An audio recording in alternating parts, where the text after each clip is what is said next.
Good morning, friends. This is Madhira Srinivas, Associate Professor, Department of Computer Science and Engineering, Swarna Bharati Institute of Science and Technology, Khammam.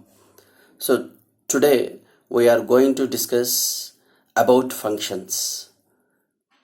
Friends, you know that functions plays major role in C programs. Every C program is written using functions. Without functions, it is very difficult to write the program. So in today's lecture, just we will be discussing about introduction of functions. In the next subsequent classes, we are going to discuss deeply about the functions. So as per as today lecture 1 objectives are concerned, I am going to cover these topics. We are starting with introduction of functions, and then we will be discussing the differences between user defined functions and library functions.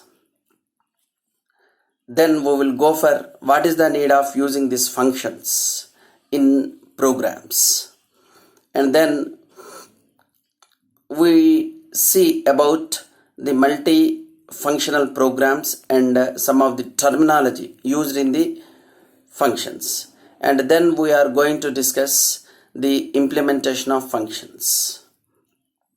Then we will start with few programs.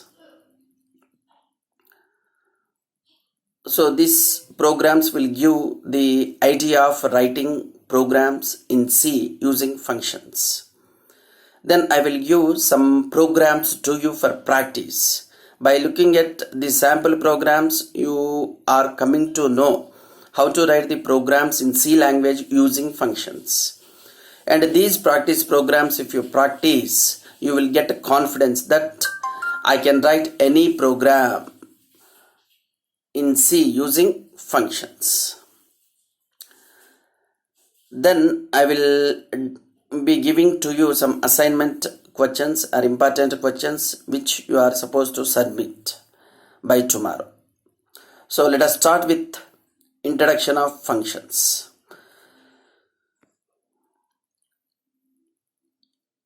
Already just now I told that we have written so many programs till now. In every program we have used functions. Without functions, it is very difficult, I can say impossible to write a program in C language. C language uses functions. C language programs are made up of collection of functions.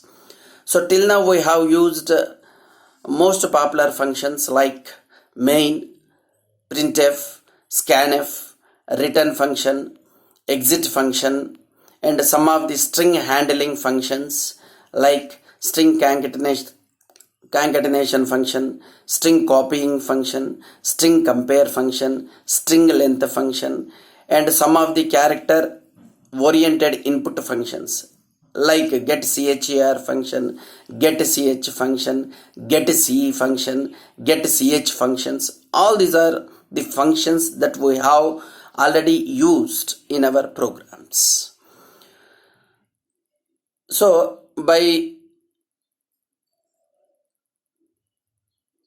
looking at this, you can come to know that in C language it is very difficult to write the programs without using functions. So functions plays a major role in C programs, and in fact it is one of the most powerful concepts in the C language. It has added power to the C language. So in C language, normally we have two types of functions. One type of functions are called built-in functions, and other type of functions are called user-defined functions. So what is the difference between these built-in functions and user-defined functions? So built-in functions, they are also called inbuilt functions. or they are also called library functions. So these built-in functions are developed by developer of the C language, and they have developed these functions and they have kept these functions as a part of C library. And these functions have been tested thoroughly for their functionality.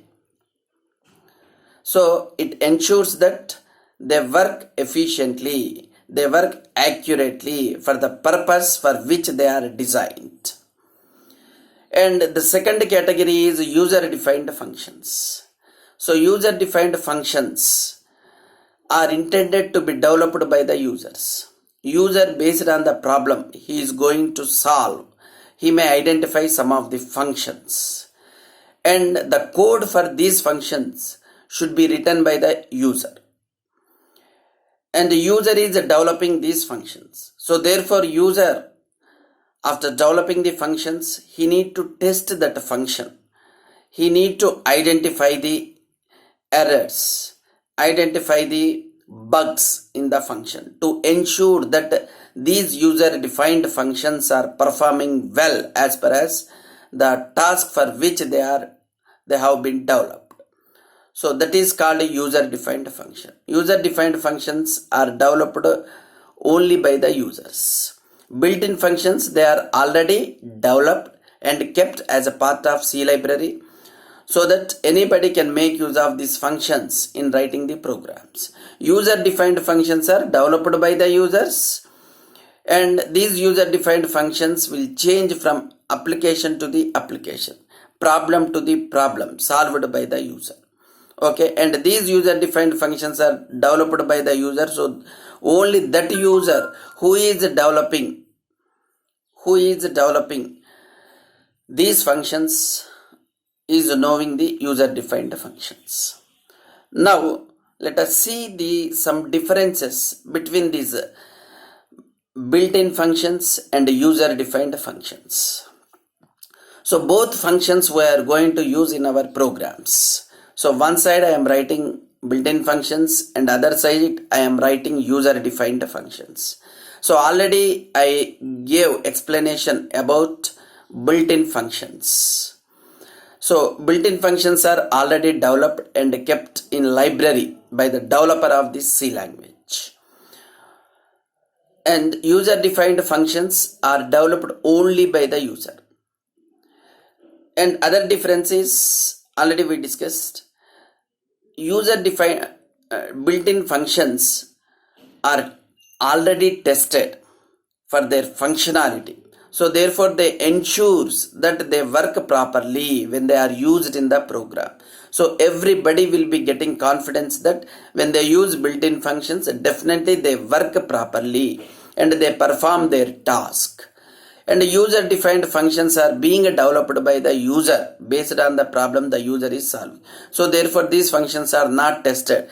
So since user is writing the code for these functions, the user need to test this function to ensure that the function is performing its task perfectly. Built-in functions, since they are developed by the developers of the C language. So for example, C language is developed by Dennis Ritchie. Dennis Ritchie has developed some functions and kept as a part of C library. So later on many more functions are developed by different companies of the C compilers and they are kept as a part of C compiler. So every C compiler comes with some library functions, and that in that library some functions will be there.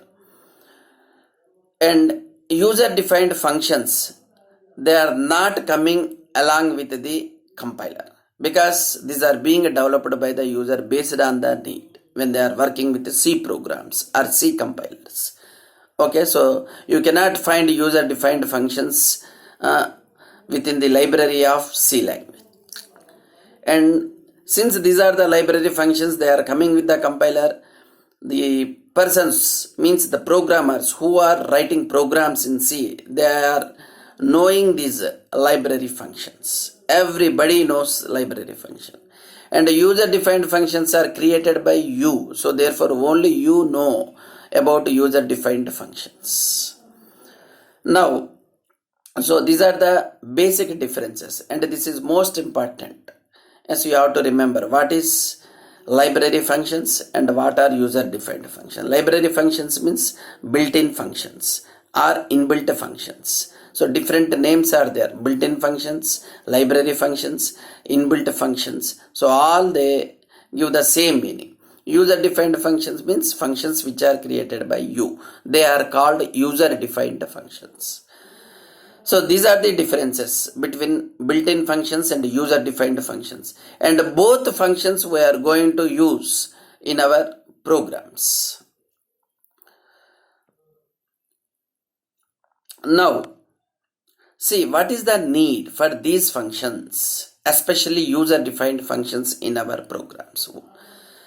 See, you know that every C program till now we have written using main function. Main is the best example for the user defined function, because all the statements in the main function are written by the user based on the problem that the user is going to solve.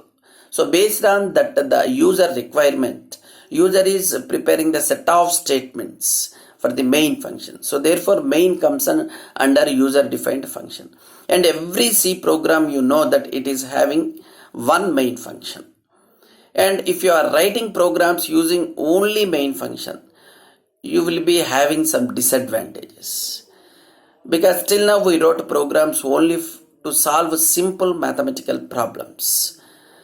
But in real-time applications, you are having complex problems, big problems. To solve these complex problems or big problems, you need to write lengthy code. Means you need to write the number of statements in thousands, and sometimes you have to write in terms of lakhs of lines of code.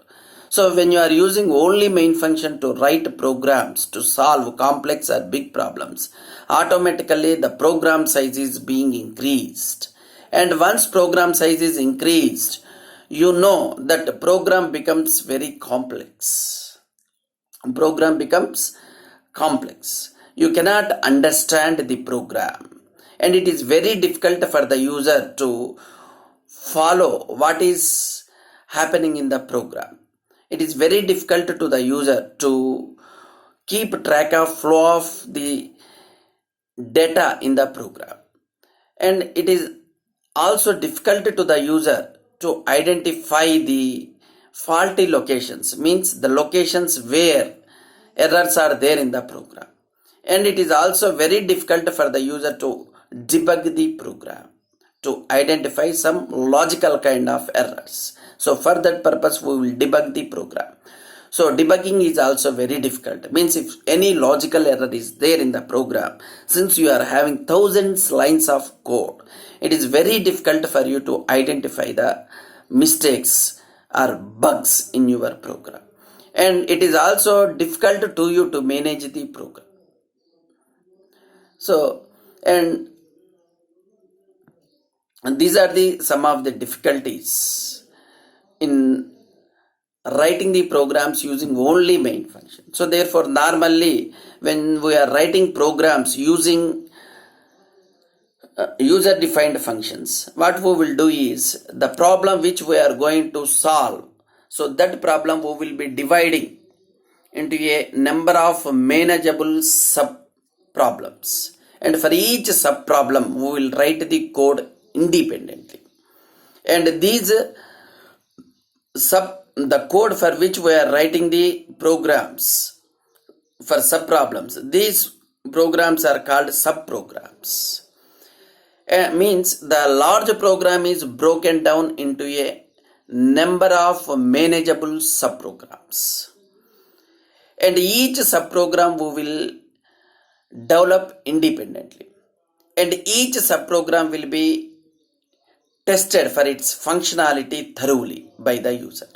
And once all subprograms are ready and they are performing well, we will combine all these subprograms into a one large program. So that will give the solution to your large program.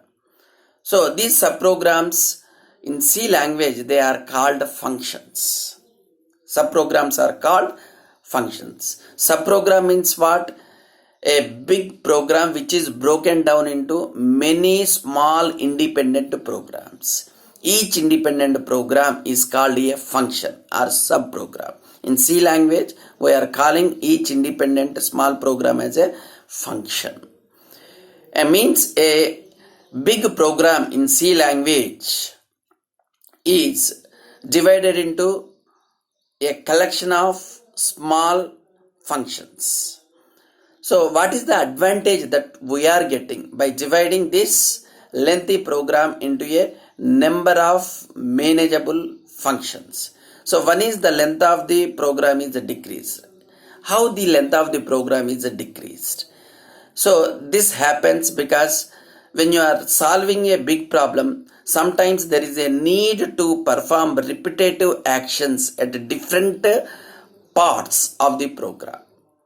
So when you need to perform the same task at different places in the program, usually the code for performing that task we are going to write at those places. And instead of writing same code at different places, what we are doing is we are developing only one function for that repetitive task. And whenever there is a need to perform that task at a particular place in the program, simply we will call that function. Means instead of writing many lines at different places, we will be writing only one statement. Because of that, the length of the program is decreased. So that is it. And since the program is broken down into a number of small functions, it is easy to identify the errors in the program because we are developing each program independently, and we are testing that program for errors. Okay, when you confirm that subprogram or that function, when it is working perfectly, then only you are integrating that function with other functions. So therefore, identifying the errors means you are searching for the errors in a small program now, not in a big program, which contains only few hundreds of lines of code. So therefore, it is easy to locate errors, easy to identify the errors in the program. So that also reduces your time to identify the errors and to develop the program. And another advantage is it is easy to replace the faulty functions. If you have any functions, if you have any problem with any function, simply because program is a collection of functions, collection of subprogram. Any subprogram you can take out easily and you can replace it with a correct function. So that is the problem. And it is easy to debug because function is very small. It is easy to identify the logical error in that function. And it is also easy to manage your program. Previously, since when you have large program, we said that it is very difficult. Now it is very easy to manage your program. And since you are dividing that large program into a number of manageable subprograms, so therefore it supports a top-down approach. And a top-down approach is a methodology to solve problems on computers. So it supports a top-down approach. Okay. So like that, every C program is made up of as a collection of functions. That we have to remember. Collection of functions. The functions are sometimes, they are also called subprograms in other languages. But in C program, we call the small programs, individual programs, which perform small tasks. We call them as functions. Now, we will take an example of a multifunctional program. Multifunctional program is a program containing multiple functions. Okay, multiple functions. How that program is developed in C language. And then we will be looking at some terms which are used as far as functions are concerned. So here we will take an example of a multifunctional program. Means a program which contains more than one function is called multifunctional program. Means the program may contain 2 functions, 3 functions, 10 functions or 20 functions. So that depends upon the application which you are dealing with. Now here I have taken an example of a program, C program containing 2 functions. One is int function and another one is print line function. Okay. So what I did here. See, every program starts with a main function. So int main. So our program is starting here. So print line. So print line function I have used here. Okay, means here in this program I am using two user defined functions. One is main is a user defined function. Another one is print line is a user defined function. And in main function, when it starts execution, compiler starts executing statements in the main function one by one. So here println function means I am making a call to println function. When a call is made, so immediately the control is transferred from this main program to immediately println function.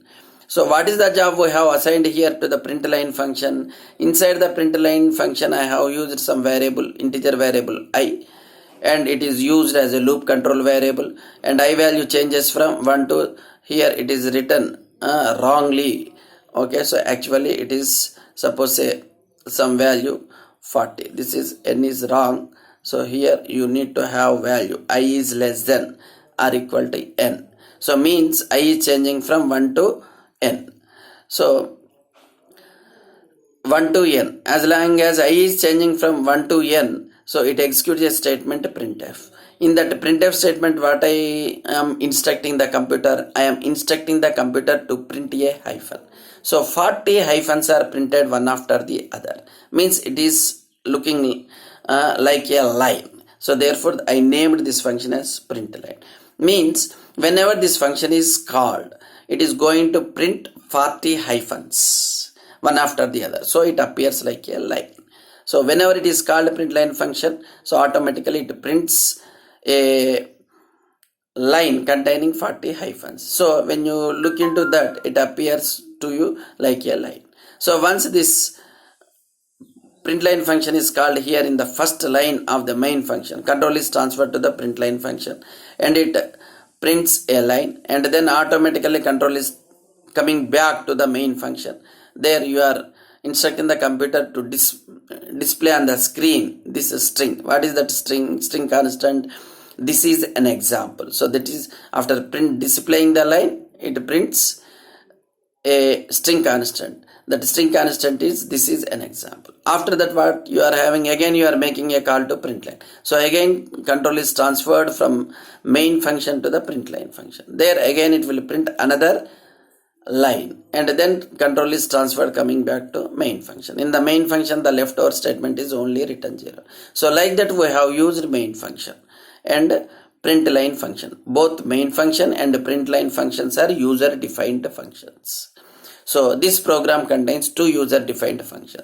So in which the main user defined function is making a call to println function. So main is calling println function 2 times.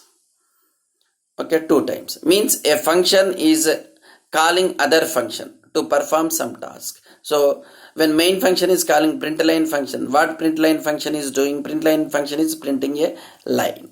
So that is the task performed by the println function. So there is a need for the main function to print this line at 2 places in the program. So therefore 2 times it is called. Similarly, a main function can call println function any number of times. Means a function can call other function any number of times. There is no restriction in C program. And see here main is a user defined function. It has called println function 2 times. Println is also user defined function. Means one user defined function has made call to another user defined function. But what happens inside the println function? Println function is printing a character on the screen. What is that character? Hyphen it is printing. So how many times it is printing that hyphen? It is printing 40 times.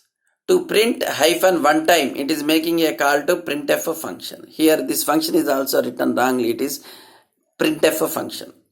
Okay, please note that this is a printf function. So the spelling is written here wrongly. So printf function. So println function is making a call to printf function 40 times to print 40 hyphens.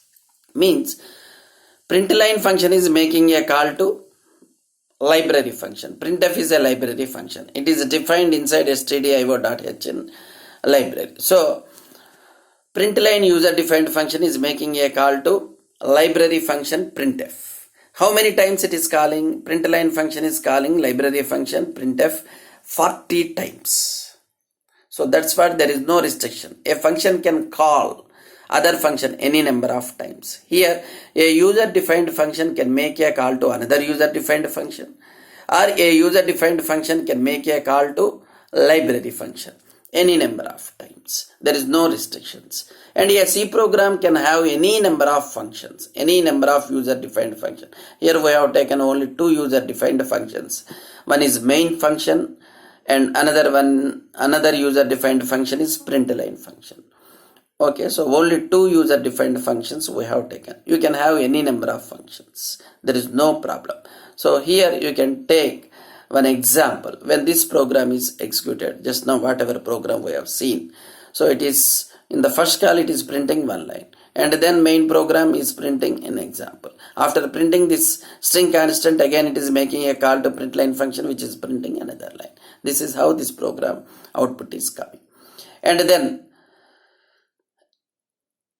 just remember this point, just whatever we have discussed just now. A function can call any function. Means user defined function can call another user defined function, or a user defined function can make a call to a library function. So a function can call other function any number of times. There is no restriction. So when you are writing a program using many user defined functions, usually the main function is written first and then all other functions are written next. And when you are writing all other function, there is no rule that which function is to be written first, which function is to be written next. There is no rule is defined. You can write the functions in any order. Okay, you can follow the order whichever you like. Now, a little terminology related to these functions. So what is that terminology? So one is calling function and another one is called function. So what is calling function? Calling function means a function which is making a call to another function. So that is called calling function. Again I am repeating. Calling function means a function which is making a call to another function. So that function is called calling function.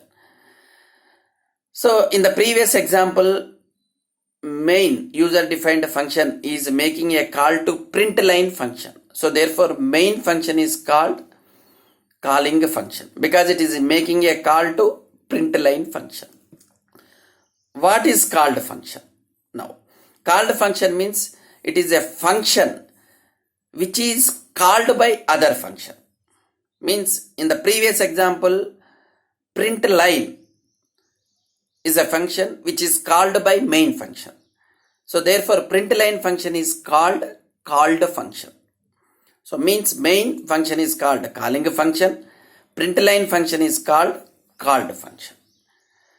And sometimes a function is making a call to itself. A function is making a call to itself. Such functions are called recursive functions. We are going to discuss about recursive function in the subsequent classes. So here you have to remember the terminology calling function and a called function. Means a calling function is making a call to called function. And when a function makes a call to called function starts executing. And a calling function is temporarily suspended for its execution.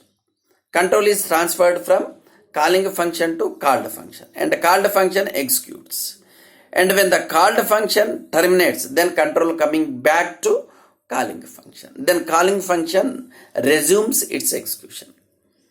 And here you can have a chain of calls among the function. Means a function 1 can make a call to function 2. Function 2 in turn makes a call to function 3. Function 3 can in turn make a call to function 4. So this is called chain of function calls. So in this chain of function calls, finally function 4 is executing, and when function 4 terminates its execution, control coming back to function 3. Function 3 when it finishes its execution, control coming back to function 2. Function 2 when it finishes its execution, control comes back to function 1. Finally function 1 is the function which is going to be terminated lastly. Okay, function 1 is calling to function 2, function 2 calling to function 3, function 3 is making a call to function 4. Function 4 finishes its execution first, then function 3 finishes, then function 2 finishes, and after all these functions are finished, then function 1 finishes its execution. That is called sequence of execution. See, if you want, you can see here one example I have given here. So how the function sequence of calls will be taking place in the program. Here program consisting of one main function and then function 1, function 2, function 3. So how the calls are being made by the functions during the execution of the program. So with the arrow marks you can see clearly. Okay, so this is about the function terminology and a multifunctional program. Now after having idea of this, how can we implement functions in our programs? Because a C program is a collection of functions. Then how do we implement functions in our C programs? So see here, if you wanted to implement functions, you need to follow some sequence of steps. So here there are 3 important sequence of steps that you have to follow. One is defining a function. And the next step is, second step is making a function call. And the third step is declaring a function. It is called function declaration. Function declaration is also called prototype declaration or function signature or signature of the function. Signature of the function, prototype declaration of the function or function declaration, all are same. We will discuss one by one. First step is defining the function. In the implementation of the functions, first step is defining the function. All these 3 steps are very, very important for implementation of the function. All these steps are required. 3 steps are required to implement the functions. So function definition usually consisting of defining the function means completely writing the code for that function. It is called defining the function. Means if you write the complete code, a set of statements for the function to perform its task, then it is called defining the function. So defining the function means writing the complete code for that function, developing the complete code for the function for which it is intended. Means every function normally performs some specific task. And for whatever task you are using that function, writing the complete code for that function is called defining the function. Means a function definition consisting of a set of statements. A set of statements means in that set you may be having only one statement, you may be having 10 sequence of statements, you may be having 100 sequence of statements. So that a set of statements is called defining the function.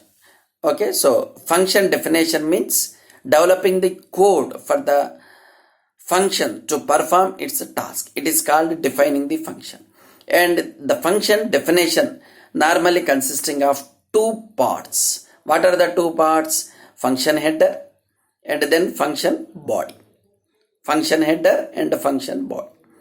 So what is function header? Function header again consisting of 3 components. What are the 3 components? Name of the function. So name of the function is nothing but simply the name which you are assigning to the function. Function name is called normally identifier. So you know that functions comes under derived data types in C. So what are the derived data types in C language? We have 3 derived data types in C language. One is arrays and another one is functions and the third one is pointers. Arrays, functions and pointers comes under derived data types because these 3 data types depends on primary data type. So therefore they are called derived data types or dependent data types or secondary data types. Arrays, functions and pointers are called secondary data types or derived data types, are dependent data types. Okay, so they depends on primary data types for their implementation. So therefore they are called derived data types. Now, function name means a function name is an identifier. So what is identifier? An identifier is nothing but the name of a variable or a function or an array. Already we have defined identifier. Identifier means it represents a name of a variable or a function or an array. So function name is an identifier. So you can select the name for the function as per your wish. So while selecting a name for the function, you have to follow the rules of the identifiers. We have to follow the rules of the identifiers. You know what rules are there for selecting the names. So I give some rules for your remembrance. So an identifier means name. It can be a combination of alphabets, digits and underscore. And an identifier should start either with a alphabet or an underscore, but not with a digit. Special characters are not permitted as a part of identifier. And white space characters are also not permitted as a part of identifier, means name. And keywords cannot be used as identifiers, means keywords cannot be used as a names for functions, arrays and pointers. So like that some rules are there, and the maximum how many characters can be there in a identifier? Maximum you can have 8 characters, because 8 characters is the maximum length identified by most of the C compilers. But ANSI C can identify the name up to 31 characters. But it is always better to restrict your name for function or variable or pointer to a maximum of 8 characters. So these rules you have to follow for selecting the name of a function. So this is the first part of the function header. And then function type. Function type is also called a return type of the function. Like a variable, with every variable in C is associated with some data type. So normally in programs we declare variables are of some data type, like int a. Int a, when you are declaring a variable, means you are telling the compiler that the variable name is a and it is declared to store values of integer data type. Similarly, every function is also associated with some data type. So what is this data type? Every function is associated with some data type. So this data type is called function type or function return type. So every function returns some value to the calling function. Okay, so whatever type of value it is being returned to the calling function, so that is called a return type of the function. So a function may return integer value, or a function may return double value, a function may return float value, a function may return pointer value, or a function may return character. So like that, any data type of value it can be returned by a called function to the calling function. So what type of value it is returning, that is mentioned as a function return type. If a function is returning integer type of value to the calling function, then we say that a return type of that function is integer, means int. If a function is returning a double value to the calling function, then we say that function return type is double. And sometimes function may not return any value. So when the function doesn't return any value, then we say that function return type is void. When function returns nothing, we will mention it returns type as void. And when a function is returning an integer value to the calling function, then you need not mention the function return type as integer, because it is the default return type value in C language. Means when a function is returning an integer value to the calling function, you need not specify that the return type of the function is integer. means it is automatically assumed. If you do not mention return type of the function, then compiler automatically assumes that this function is going to return some integer type of value to the calling function whenever it is called. So that is the meaning of the return type. And the third component of the function header is parameters list. So parameters list means, the parameters list means it is the variables list. So this variable list contains variables. The variables are used here to hold the values.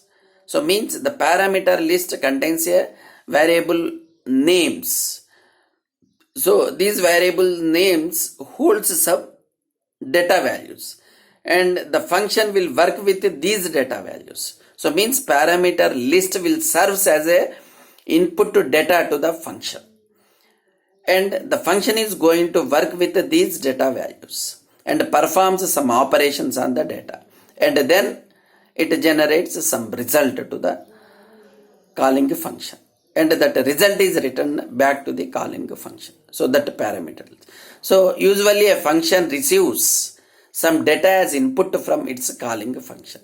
Then function works with that data and generates some result, and that result is called output, and this output is given back to the calling function. And sometimes function may not receive any arguments from the calling function. So when the function is not receiving any arguments from the calling function, then its argument list is also mentioned as void. So remember, the void is also a primary data type. So void data type we are using here. Till now we have not used void data type anywhere. So here at two places we are going to use void data type. So that is when a function return type is nothing, when it is returning nothing to the calling function, then the function return type is mentioned as void. And another situation is when a function is not receiving any arguments from the calling function, the function argument list is also mentioned as void. At these two places we are using void. And another use is there with the void data type. We have discussed that in pointers when we were discussing pointers. Void data type, there we have used to declare a generic pointer. So a generic pointer is a pointer which can point out data of variable addresses of any data type. A generic pointer point outs the addresses of the variables of any data type. So such pointers are called generic pointers. So generic pointers we have declared there using void data type. So void data type is used at three places: for declaration of function return type when the function returns nothing to the calling function, and for specifying, representing the arguments when the function is not receiving any arguments from the calling function, and to declare generic pointers we use void data type. And when the function is receiving arguments from a calling function, so that argument list in the function must be defined individually. Each variable should be declared independently. Like in structures, we defined each member field individually. Similarly, in the functions also, in parameters list of the function, we must declare each variable individually, and all variables must be separated by commas in the argument list. Okay, so that is about the function header. So function header has consisting of three components: function name, function type, parameters list. So this is the information about the function header. And after the function header, the next thing is function body.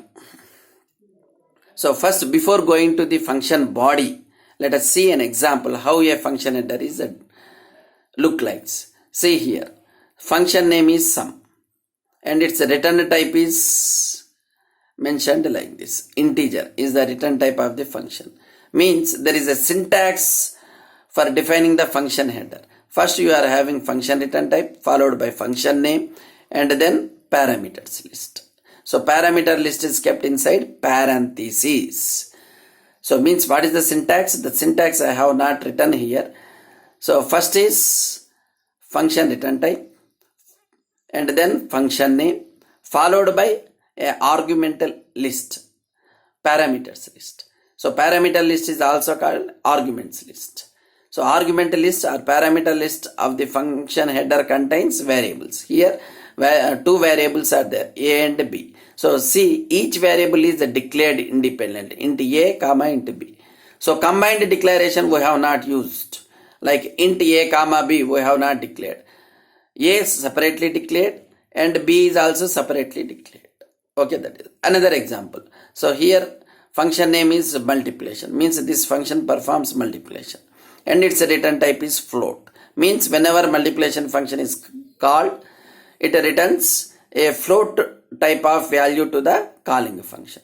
And then multiple function, it will take, it receives two arguments from the calling function. What are the two arguments? One is x and another one is y, means x value. What is type of this x value? X value data type is float and y variable data type is also float, means this function, multiplication function, receives two float values from the calling function and it receives those two float values and multiplies those two float values and generates a product, and that product is also, because two float values when they are multiplied, it gives a result as float value. That float value it returns, so therefore return type is mentioned as float.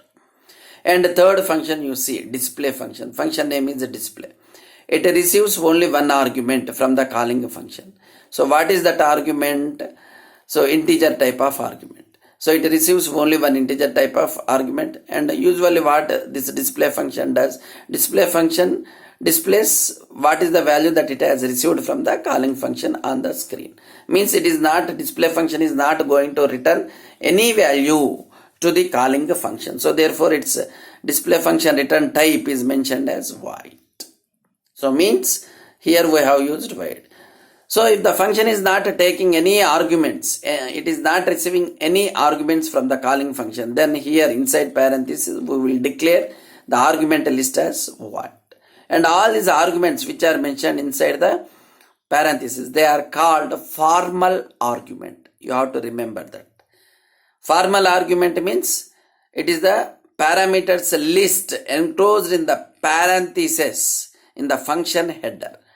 Okay, so this is called, these variables declarations are called inside the function header. Yes, they are called formal parameters. Formal, why they are called formal parameters? Means these are the variables which are used for holding the values given by the calling function. So therefore they are called formal parameters. So this is the syntax for declaring the function header. Now we will go for function body. What is function body? A function body means the statements belonging to that function. A set of statements belonging to the function to perform its intended task. So that set of statements are called function body. Usually function body is enclosed inside the opening brace and the closing brace. Means function body normally starts with a opening brace and function body terminates with a closing brace. And inside this opening brace and closing brace, we will be writing a set of statements for the function to perform its intended task. And function body, it also, like function header, contains three components. So what are the three components? The three components are like this. First, declaration of local variables and set of statements, and then return statements. What is the use of these three components? Declaration of local variables. And because we know that every function is designed to perform some specific task. So while performing the specific task, it may generate some intermediate results. For storing that intermediate results temporarily, So it needs some variables. So therefore it declares some variables. These variables are called local variables. So these local variables are used for temporarily holding the results that are generated when this function is performing the computations. So that is the use of local variables. And these local variables are declared just like normal variables that we have declared inside the main function. So till now when we have written programs, we have declared variables inside the main function immediately after opening brace. And whatever variables are declared inside a function immediately after the opening brace of the function, those variables are called local variables. They are also called auto variables. They are also called auto variables.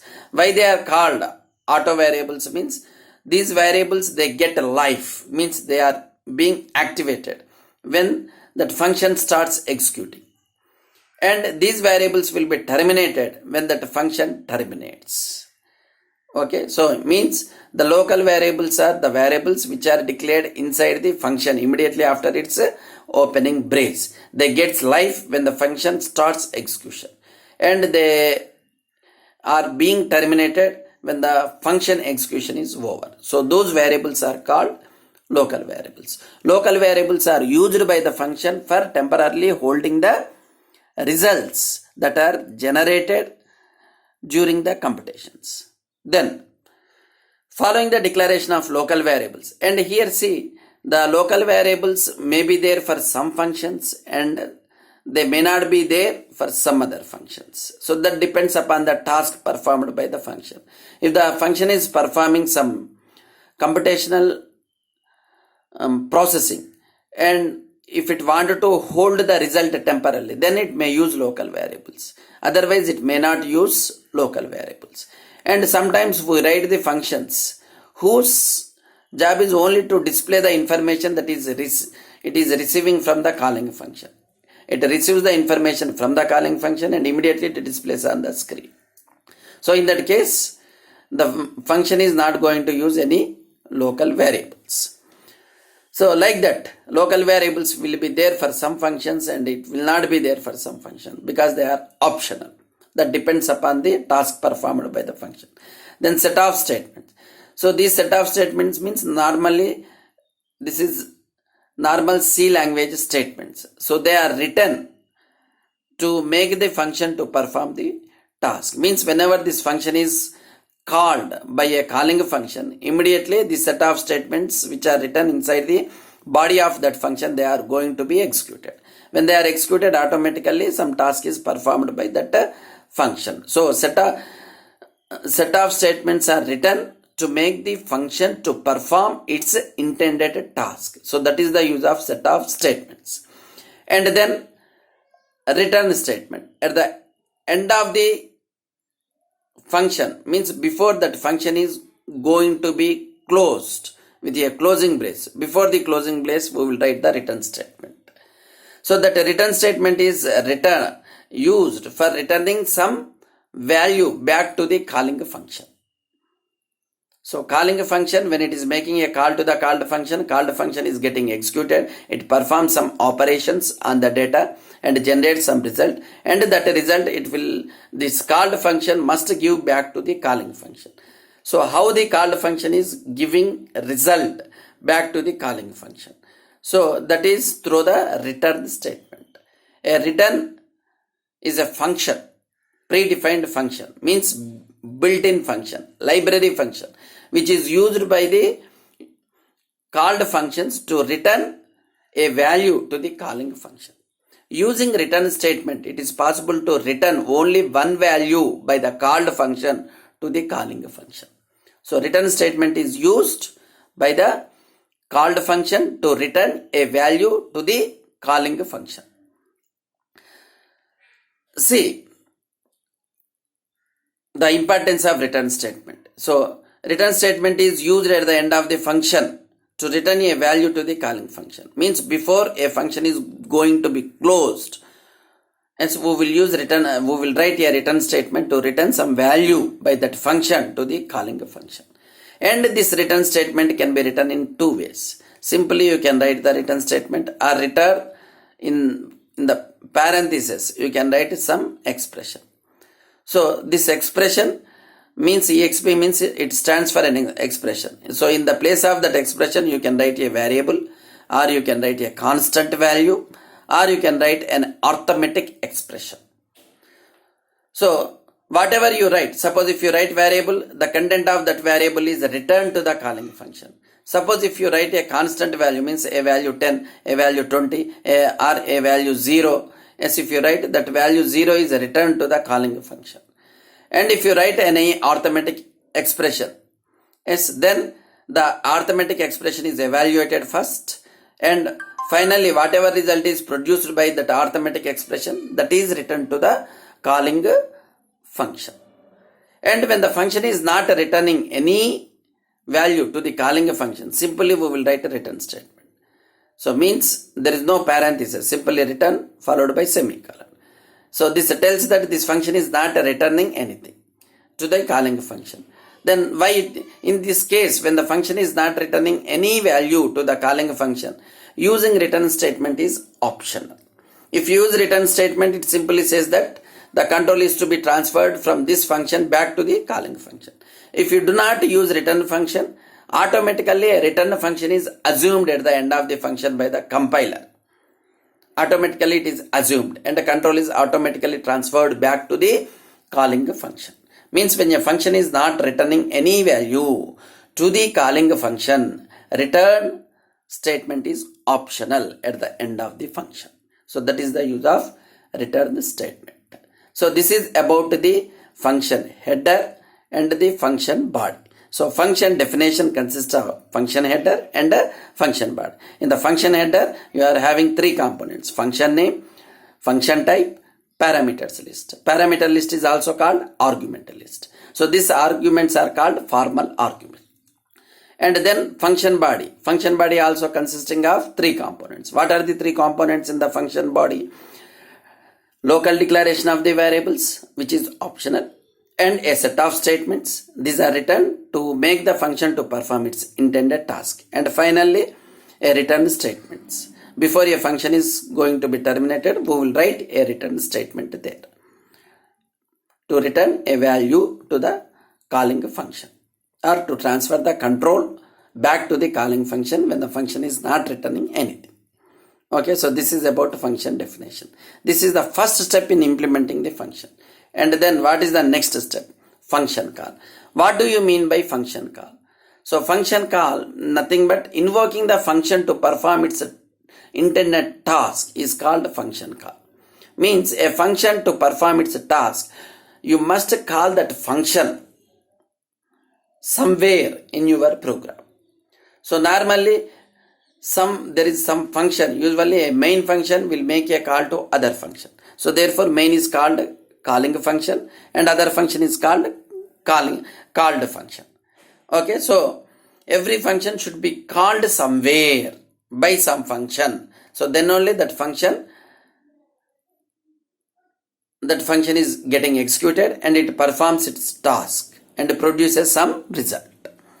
So a function can be called simply by mentioning its name followed by the list of parameters, if any.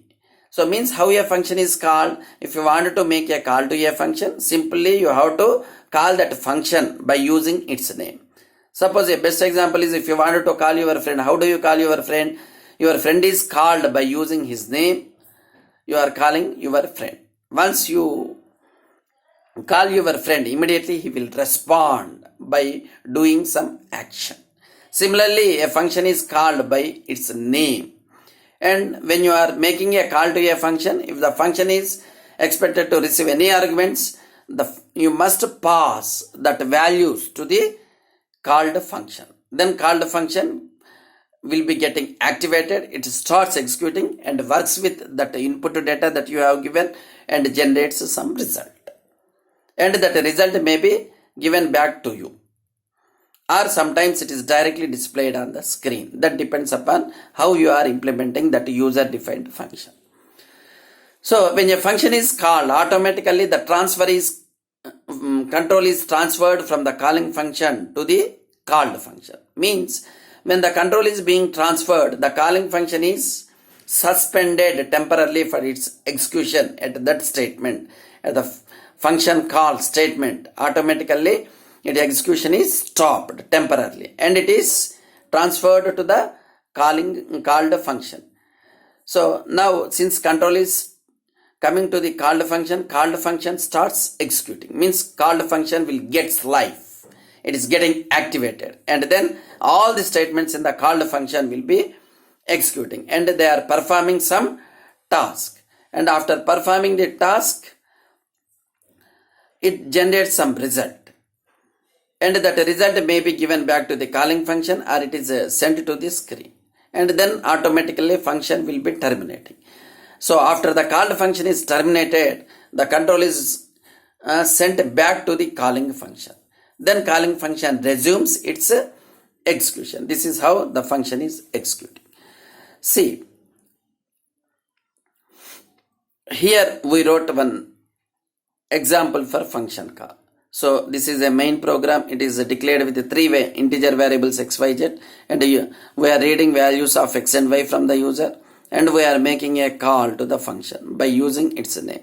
So what is that function name? Mul function. Where is that mul function? So mul is a user defined function that is declared after the main function. This is main function.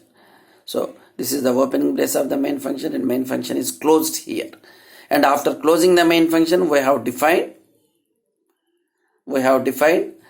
this function.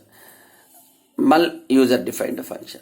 So from here, once the call is made by using the function name mul, so immediately this main program is suspended for its execution here itself, and the control is transferred from the main function to the called function mul function, and the mul function will receive two values, because see here in the call to the mul function we are passing x value and y value. Here main program is reading values from the user using scanf statement. X and y values it is returning, and it is making a call to a mul function here by passing two values x and y, and x value is copied into a and y value is copied into variable b here. Means a holds x value, b holds variable y value. Okay, so means a contains x value, b contains y value. Means mul function now received two values from the main function, and inside this mul function again it has declared some local variable c, and c is assigned product of a into b, and the values of a and b are received from main function, and those two integer values are multiplied, and the result is stored in the variable c. And the value stored in variable c is returned by using return statement. So this value is returned to the main function. In the main function, the mul function returns the product of x and y. Okay, and that product is stored in c, and that c value is copied into z. So it means here mul function is having last statement return c. Return c means c value is copied from mul function to the z. What is there in c? It is the product of a and b. Who has calculated this product a and b? This is mul function. So mul function has calculated a product of x and y stored in variable c, and that content of variable c is copied into z. Now the main program starts executing. Once mul function finishes its execution, control is transferred to this statement where the main program is suspended. To that statement the control is transferred. From that statement again main program starts executing. Means whenever main function resumes its execution, so it gets value of z. That value of z is displayed by the main function, and then main function is also terminating. So here like that we have used return statement. This is called function call. This is an example for function call. Function is called by using its name, by passing any argument. Sometimes if the function is expecting to receive arguments, then we will pass the arguments. Otherwise we don't pass any arguments. And here these are called formal arguments. In the function header, mul function header, it is called formal argument. Here in the function call, whatever values x and y we mentioned here, they are called actual values. Means these are the actual values read from user x and y. X and y are the actual variables, and those values are sent to mul user defined function. In the mul user defined function, those values are stored in variable a and variable b temporarily to process these values. So therefore variable a and b, they are used for temporarily, formally, for storing values received from the calling function, main function. So therefore a and b are called formal arguments or formal parameters, and here x and y are called actual parameters or actual arguments. Actual arguments or actual parameters are same. Formal parameters or formal arguments are same. So this is an example for function call. And a function can be called by using its name and by passing parameters. And if a function is designed to receive the arguments, we will pass the arguments during the function call. Otherwise, we don't pass the arguments. And when you are passing the arguments also in different ways, you can pass the arguments to the function. Here I have mentioned. So when you are making a call to the function by using its name mul, you can pass two values stored in variable a and variable b to the function, or you can give constant values. 10 is one constant value, 50 is another constant value, like that. Or you can give one variable and one constant value, or you can give one expression and one constant value, or you can give one expression and one variable. So when you are using expression, that expression value is evaluated first, and then those values are passed to the function, called function. This is called function call. And then third step in implementing the function is function declaration. So what is this function declaration? So function declaration means, like variables, every function need to be declared by the calling function before that calling function is going to use the called function.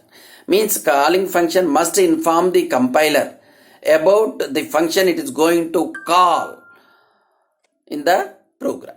So that function should be declared, means information should be given. Declaration means what? Giving information to the compiler. Means the calling function must give information to the compiler about the function it is going to call. Okay, so that information should be given to the compiler by the calling function. So how this information is given by the calling function to the compiler? So for that a specific syntax is there. So the function declaration consisting of 4 parts: function name, function type, parameters list. Means these three are same as function header. And finally you are having a terminating semicolon at the end. Means the function declaration is very similar to the function header.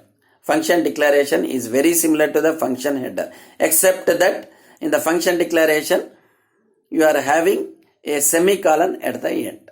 In the function header you do not have semicolon, but in the function declaration you are having a semicolon. That is only the difference between a function header and a function declaration. So function declaration is also called signature of the function, or simply it is called signature, function signature. And it is also called function prototype declaration.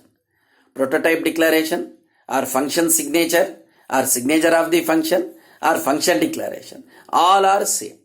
You need not have any confusion. All these things are same. So this is about the implementation of function. So now after having the information about function declaration, now you have to remember some points between function header and function declaration. Function declaration should match with the function header in the function definition as per the arguments list, as far as the argument list is concerned, in terms of the order of the arguments and the number of the arguments. Means in the function declaration and the function header, function declaration and the function header. So function header is there, where in function definition you will be having function header. So this function header and function declaration must match with each other as far as arguments list is concerned. So what is to be matched? How many number of arguments you are using? So the number of arguments in the function declaration and the function definition should be same. and the order of these arguments should also be same. So if any one of these two things are not matching, so then compiler will generate error when you are going to compile your program. So that you have to follow. So function declaration example, same as function header, see, except that at the end you are having semicolon. Some function with two arguments or two parameters, it is defined and its return type is integer. Multiplication function, it is receiving two arguments. Two arguments are of type float. So these are called formal arguments. And it returns a float type of value to the calling function. And display function, see here, it is not receiving any argument. So therefore parameter list is mentioned as void. And then it is not returning anything to the calling function. So therefore return type is also mentioned as void. So return type is void and argument list is also void. So now after having idea of function declaration, where the function declaration is to be done. So normally function declaration can be done at two places. You can declare inside the calling function, okay, or you can declare this is not a called function. Note that this is calling function, wrongly written here. So inside the calling function you can write. Then if you declare the called function inside the calling function, then it is called local declaration. Means only calling function is known about that function. So when you are declaring a function inside another function, only that function is known only to that function. So only that calling function can use this called function. No other function can use that function. So therefore it is having limited use. When a called function is declared inside another function, it is having limited use. Normal, the thing is we declare function outside of all the functions. Outside of all the functions means before the main function we will declare. So before the main function, that part, that section of the program is called global declaration section. So in the global declaration section we will declare the function. When you are declaring a function in the global declaration section, so that function declaration becomes global and any function can know about that function. So therefore any function which is there in your program can make use of the function declared in the global declaration section to perform its task. So that is the use of global declaration section. Now we will see sample example, simple programs, how the functions, user defined functions can be used to write C programs, simple C programs. So function implementation consisting of 3 steps. You have to remember that. Function implementation consisting of 3 steps, 3 sequence of steps. What are the 3 sequence of steps? One is function definition. Function definition means completely implementing the function. Okay, completely writing the code for that function is called function implementation. Okay, and then function call. Function call means invoking the function, making a call to the function, okay, to perform its task. Okay, that is called function call. Function call means invoking the function to perform its task. It is called function call. And third one is function declaration. So declaration means every function should be declared before they are going to be used in the program, like the variables. Okay, now remember one more point, that functions are derived data types in C language. Arrays are also derived data types. Pointers are also derived data types. C contains 3 derived data types. They are arrays, functions and pointers. Remember them. Now simple programs. Let us see. Write a program to demonstrate the use of function. So here we have used one print line function. Already we given code for print line function. See, after include section, linking section, this is documentation section where we are writing comment, followed by linking section where we will link library functions to our program, and after that definition section will be there here. Since we are not defining any variables, we are not using definition section. Definition section is followed by global variable declaration section. So in the global variable declaration section, you can declare global variables or global functions, user defined functions. So here we define a function called println function. So this is declared before the main function. So therefore it is called global declaration section. So in the global declaration section, we defined function. So function name is println. Function is not receiving any arguments from the calling function, and it is not receiving any arguments to the calling function. See, main function, println function. We are making a call to println function. So whenever a call is made to a println function, so control is transferred from the println function back to the not back. So from whenever a function call is made, the control is transferred from the calling function. Calling function is here main function.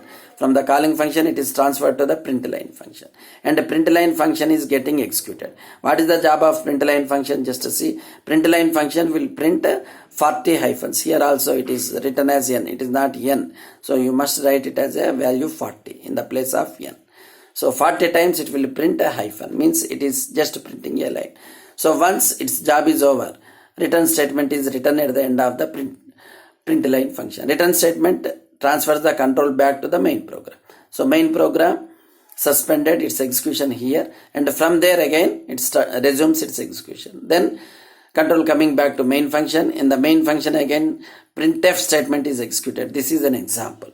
It is printed by the main function. So after printing this again, it is making a call to println function. So println function is called. So therefore again control is transferred from the main program to the println function. So println function again prints 40 hyphens.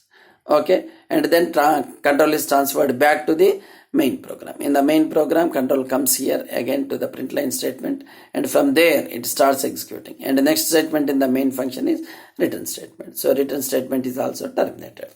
So your program is over. So this is how the program contains two user-defined function. One is main user-defined function, and another one is print line user-defined function. And the next program, second program. Here we are writing a program using a user-defined function multiplication. So this user-defined function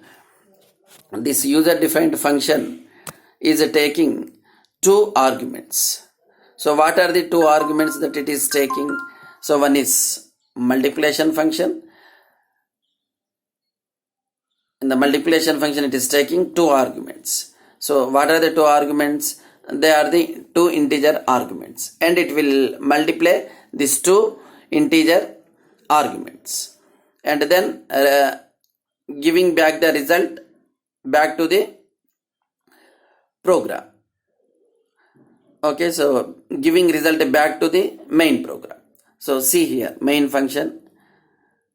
So here before the main we have declared a multiplication function which receives two arguments, int a, int b. So two variables are declared independently. Then return type of the function is mentioned as integer. Means whenever multiplication function is called, it returns an integer value to the calling function. So see here, main program declared three variables of integer type x, y, z. We are reading values of x and y from the user, and then you are making a call to multiplication function multiply x comma y. So function is called here. So therefore control is transferred from multiplication function to the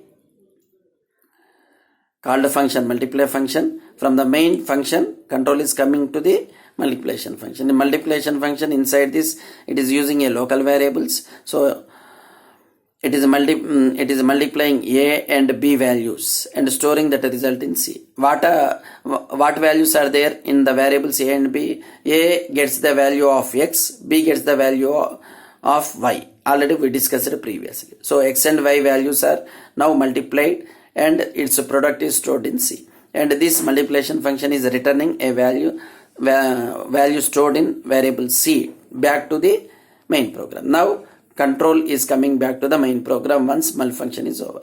So since mul function is returning value, so mul function is used on the right hand side of a assignment operator. Whenever any function is returning value to the calling function, you can use that function on the right hand side of the assignment operator. So mul function is returning product of x and y, so that product is stored in Z, and in the main program that product is being displayed by the main program and return 0. So main program is also closed. So what output you are getting from this program? You are getting a output that the product of two given integer values are displayed on the screen. So this is example 2. So using these 2 example programs, we can write some programs. So these are the 3 exercise programs that are given to you. So you can try to implement these 3 programs on your own and try to execute these programs on your computer and see whether you are getting correct output from your programs or not. If you have any doubt, then you can make a call to me so that I will clarify your doubts. And then, so these are the example programs, 3 example programs. You can do these 3 example programs, and then, so these 2 are not there. So this is written here. So don't worry about these programs. These are the programs related to structure. So it is not there. You need not write these programs. Only first 3 programs you write. And coming to the assignment questions are important questions. These are the questions which are very important and they are expected in the examination. And these questions were also asked in the previous end semester examinations. So I request all of you to write the answers for all these questions and submit your assignments to me. So these are all 4 are very, very important questions. So I request all of you to find out the answers for these questions from this lecture and read the textbook by spending some 1 hour or 2 hours of time, and then prepare answers for these questions and read those answers thoroughly so that you will be getting confidence. And in the next class, we are going to deeply study about the functions, means how to pass arguments and return types to the functions. Okay, and 4 different methods are there. 4 different categories of functions are there, and how we will pass arrays as argument to the functions, how the structures are passed as argument to the functions, how pointers are passed as argument to the functions, that we are going to discuss in the next subsequent classes. Okay, so if you have any doubts, you can contact me on 9848919656 between 9:30 a.m. to 5 p.m. daily. Okay, so thank you a lot for your patience listening. Thank you all.